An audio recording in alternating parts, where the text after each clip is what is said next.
चलिए आज एक ऐसी जगह की कहानी सुनते हैं।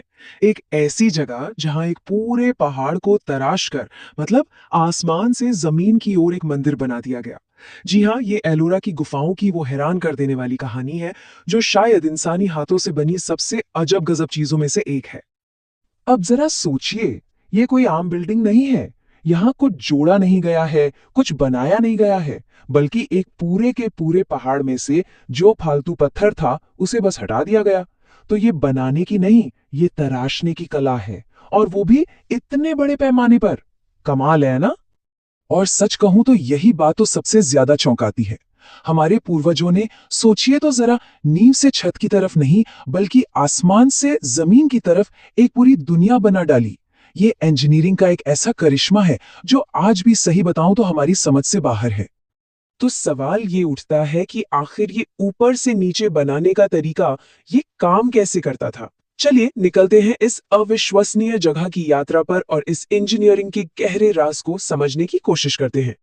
तो देखिए, एलोरा जो है वो महाराष्ट्र की सह्याद्री पर्वत श्रृंखला में है और इसे तराशा गया है ज्वालामुखीय बेसाल्ट चट्टान से। अब इस पत्थर की एक बड़ी खास बात है, ये गर्मियों में अंदर से ठंडा रहता है और सर्दियों में गर्म, एकदम नेचुरल एयर कंडीशनिंग। पर जो सबसे हैरान करने वाली बात है ना, वो ये है कि ये पूरा का पूरा करिश्मा सिर्फ हथौड़ी और छेनी जैसे मामूली औजारों से कर दिखाया गया। सिर्फ हथौड़ी और छेनी, सोच सकते हैं?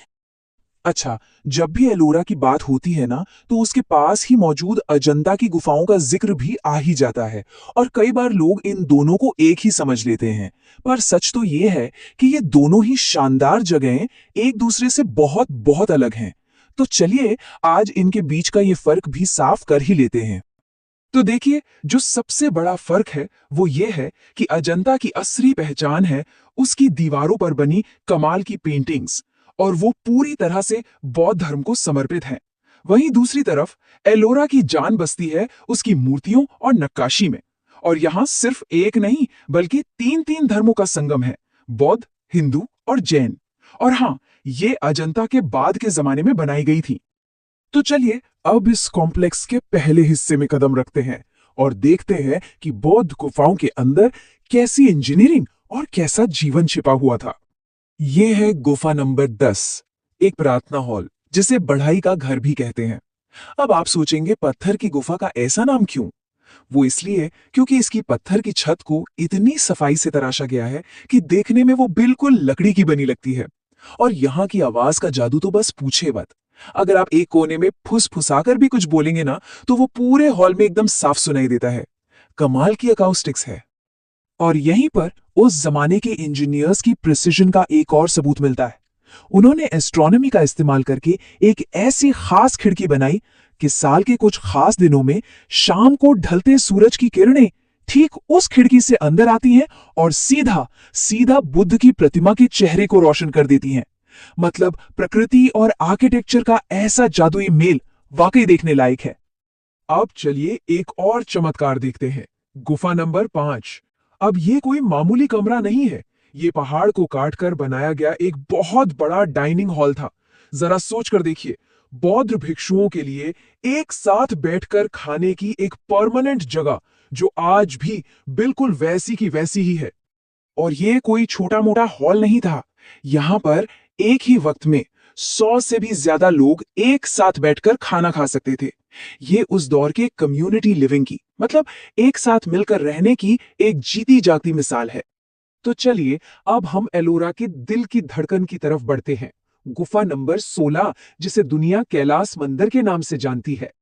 और यहीं पर वो सवाल उठता है जो हर किसी के दिमाग को घुमा देता है। अरे भाई, हम जब भी कुछ बनाते हैं तो नीचे से शुरू करते हैं, है ना, नींव से, और फिर ऊपर की ओर जाते हैं। पर यहाँ तो सब कुछ उल्टा था। तो आखिर ये किया कैसे गया? इस एक मंदिर को बनाने में पता है कितना वक्त लगा? पूरे 200 साल। मतलब कि करीब करीब 10 पीढ़ियों ने अपनी पूरी की पूरी जिंदगी इस एक काम में लगा दी। और ये सारा का सारा डेडिकेशन, ये सारी मेहनत सिर्फ और सिर्फ एक ही चट्टान पर की गई, एक अखंड पत्थर का करिश्मा। तो ये तरीका काम कैसे करता था? देखिए, सबसे पहले कारीगरों ने पहाड़ की चोटी पर एक आउटलाइन बनाई। फिर उस आउटलाइन के चारों तरफ गहरी खाइयां खोदी ताकि एक बहुत बड़ा पत्थर का टुकड़ा बाकी पहाड़ से अलग हो जाए। और फिर शुरू हुआ असली जादू। उन्होंने सबसे ऊपर से, यानी मंदिर के शिखर से तराशना शुरू किया और धीरे धीरे धीरे धीरे नीचे आते गए, मंजिल दर मंजिल, खंभा दर खंभा, मूर्ति दर मूर्ति, तब तक जब तक वो जमीन तक नहीं पहुंच गए। और सदियों की इसी असाधारण मेहनत का नतीजा है ये कैलाश मंदिर। ये दुनिया की सबसे बड़ी मोनोलिथिक स्ट्रक्चर है, मतलब एक ही चट्टान से बनी सबसे बड़ी इमारत। और इसे बनाया गया था धरती पर भगवान शिव के घर कैलाश पर्वत की एक हूबहू नकल के तौर पर। पर ये मंदिर सिर्फ इंजीनियरिंग का ही कमाल नहीं है, नहीं, ये तो कहानियों का एक ऐसा खजाना है जिन्हें पत्थर पर हमेशा हमेशा के लिए जिंदा कर दिया गया। इस मंदिर की दीवारें एक खुली किताब की तरह हैं, सच में। इसकी दक्षिणी दीवार पर आप पूरी रामायण की कहानी देख सकते हैं, तो उत्तरी दीवार पर महाभारत के दृश्य उकेरे हुए हैं, और अंदर की दीवारों पर शिव पुराण और विष्णु पुराण की कहानियां जिंदा हो उठती हैं। ये तो जैसे पत्थर में लिखी गई एक पूरी की पूरी माइथोलॉजिकल लाइब्रेरी है। और सुनिए, एक और बड़ी दिलचस्प बात, ये मंदिर हमेशा से ऐसा बेरंग पत्थर जैसा नहीं था। जब ये बनकर तैयार हुआ था ना, तो इस पर चमकीले रंग किए गए थे, पूरा पेंट किया हुआ था। जरा सोचिए तो, ये उस वक्त कितना शानदार, कितना भव्य दिखता होगा। वैसे काफी सदियों बाद इंदौर की महारानी अहिल्याबाई होलकर ने एक बार फिर इसे पेंट करवाया था। और आखिर में ये सब हमें एक सवाल के साथ छोड़ जाता है। जब हम इस एक चट्टान को देखते हैं जिसे अनगिनत पीढ़ियों की मेहनत ने एक मंदिर में बदल दिया, तो ये हमें हमारे पूर्वजों के विश्वास, उनकी कला और उनके बेहिसाब एम्बिशन की याद दिलाता है। ये हमें सोचने पर मजबूर करता है कि जब इंसान कुछ करने की ठान ले तो वो क्या कुछ हासिल नहीं कर सकता।